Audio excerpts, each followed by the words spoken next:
नमस्कार। SVM के YouTube channel पर आपका स्वागत है। आज हम कक्षा 9 के गणित विषय में प्रथम अध्याय संख्या पद्धति के बारे में पढ़ेंगे। इसमें एक्सरसाइज शुरू करने से पहले हम इसमें कुछ परिभाषाएं देख लें जो इसके लिए इम्पोर्टेंट है, जैसे कि प्राकृत संख्याएं।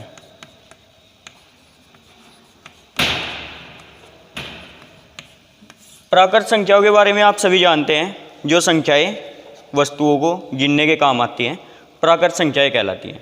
जैसे कि सबसे छोटी प्राकृत संख्या 1 है और सबसे बड़ी प्राकृत संख्या के बारे में हम कुछ कह नहीं सकते, क्योंकि 1 के बाद 2, 3, 4, 5, 100 और ऐसे ही ये क्रम चलता जाएगा। इसके बारे में हम ये नहीं कह सकते कि अंतिम प्राकृत संख्या क्या होगी। प्राकृत संख्या के बाद पूर्ण संख्या,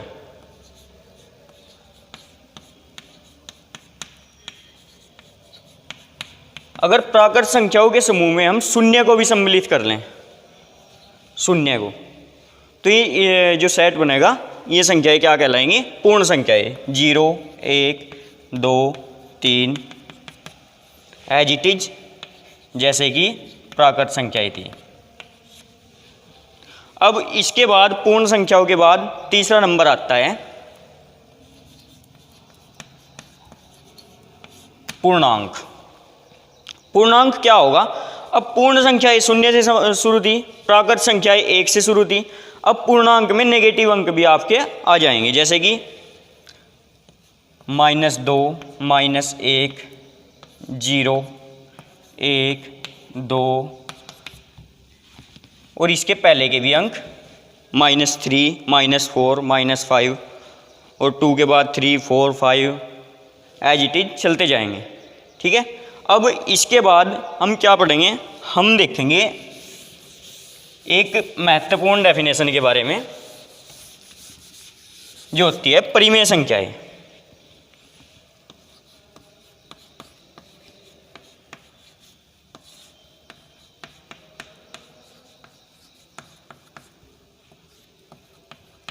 परिमेय संख्याएं किन्हें कहते हैं? ऐसी संख्याएं जिन्हें हम P/Q के रूप में व्यक्त कर सकते हैं। इसमें एक लिमिटेशन होगी कि Q का मान कभी भी 0 नहीं होगा। अगर Q का मान 0 हो जाता है तो आपका संख्या अपरिभाषित हो जाएगी, वो एक परिमेय संख्या नहीं रहेगी। ऐसी संख्याएं जिन्हें हम P/Q के रूप में लिख सकते हैं और Q बराबर नहीं 0, परिमेय संख्याएं कहलाती हैं। अब इसके बाद परिमेय संख्या में ही एक आता है तुल्य परिमेय संख्याएं।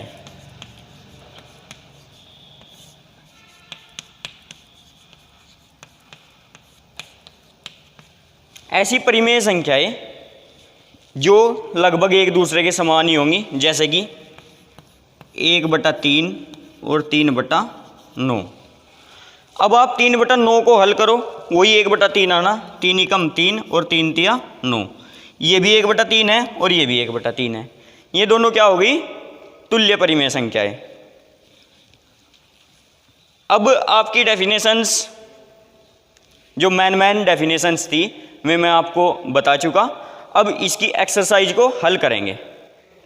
अब एक्सरसाइज 1.1 का प्रश्न नंबर 1, क्या 0 एक परिमेय संख्या है? क्या आप इसे P/Q के रूप में लिख सकते हैं, जहां P और Q पूर्णांक हैं और Q बराबर नहीं 0?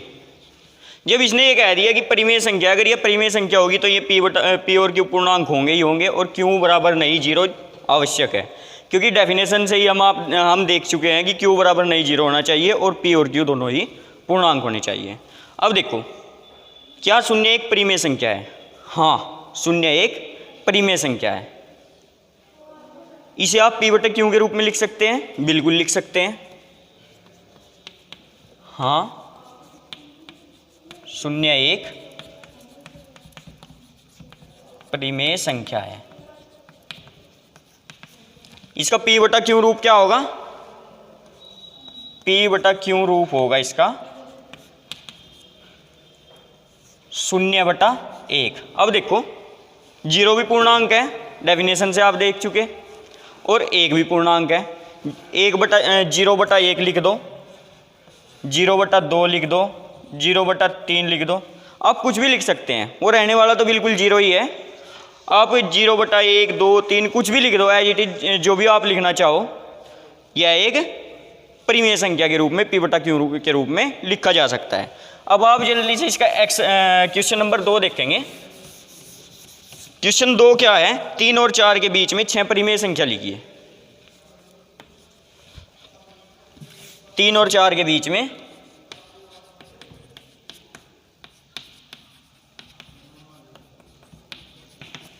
अब देखो आपने लिखना 3 और 4 के बीच 6 परिमेय संख्या लिखनी। आप ये देखो कि कितनी परिमेय संख्या लिखनी, आपने 6 लिखनी है। 6 में आप 1 जोड़ो, आपको 7 प्राप्त होता है। आप क्या करोगे? 3 और 4 में इसको p बटा क्यू के रूप में लिखेंगे और इसमें ऊपर नीचे 7 की गुणा कर लेंगे। जैसे कि 3 तो था 3/1 और 4 था 4/1 गुणा 7 गुणा 7।